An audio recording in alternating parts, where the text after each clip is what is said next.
d'abord, c'est de dire aux Burkinabés de croire en eux-mêmes. C'est comme ce que nous venons de dire. Aucun pays, je dis bien aucun pays, ne peut venir prendre notre guerre, faire comme la leur, pour en tout cas nous faire sortir de ce trou-là. C'est nous les Burkinabés d'abord qui doivent se battre. Et en tout cas, connaître que c'est nous, notre pays, qui est en problème, et avant maintenant l'aide internationale. Alors, le message par rapport au recrutement des VDP, je suis d'accord, c'est une bonne initiative. C'est comme ce que nous avons dit à tout moment. Si 10 personnes peuvent venir soulever tout un village, c'est qu'ils n'ont pas d'autres moyens.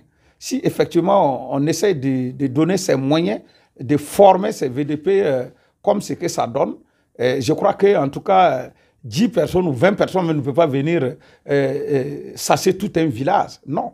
Parce qu'ils viennent à l'aide de quelque chose, à l'aide de leur armement. Et si ça trouve que le village aussi est un peu armé, je crois que ça peut vraiment aider en tout cas le Burkina en tout cas à sortir dans ce trou. Alors, ce que je voudrais ajouter, effectivement, former des civils, les donner des armes, c'est toute autre chose. Parce que si les armes sortent, il faut veiller à ce que ça rentre. Sinon, les armes qui sortent même peuvent créer autre problème à la fin. C'est-à-dire quand on crée quelque chose, il faut songer aussi à la fin. La fin, par exemple, on peut finir la guerre aujourd'hui des terroristes. Mais entre nous, ça peut être autre problème. Parce que quand les armes sortent, les gens sont bien formés. Alors, un être humain est tout autre. Ça peut changer tout de suite quelque chose. Donc, quand les armes sortent, il faut veiller à ce que ça rentre. Moi, à ma connaissance, ces recrutements des VDP, c'est très, très bien. Mais moi, si c'était moi, mon petit esprit, j'allais organiser ça de mieux. C'est-à-dire, ces recrutements des VDP, il s'agissait de ne pas recruter au hasard.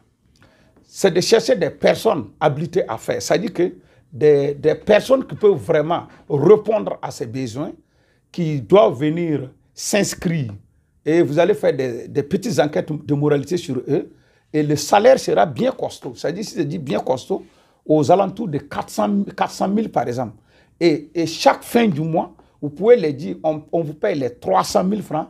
Les 100 000 francs là sont gardés jusqu'à la restitution des armements. Et vous leur donnez un objectif d'1 an pour faire sortir des terroristes au Burkina Faso. Vous allez voir que tous nos frères qui sont en Côte d'Ivoire, qui sont bien wackés, vont venir s'inscrire et vous allez voir les mêmes dépenses qu'ils vont faire sur les VDP de 60 000 francs. Si vous calculez, en 1 an, ça sera à peu près les mêmes dépenses qu'ils vont faire sur la base de 400 000 francs, mais en gardant toujours les 100 000 francs. Parce qu'un homme, tu peux mobiliser un homme toujours autour de ses intérêts.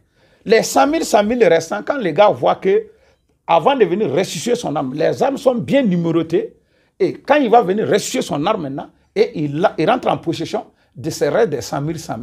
Bon, c'est ma vision.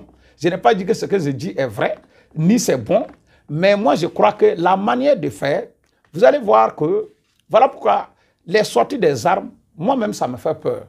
Parce qu'un État, vous allez voir même que après cela, il y aura des villages même qui peuvent même, il y a un querelle entre eux, ça peut compliquer autre chose.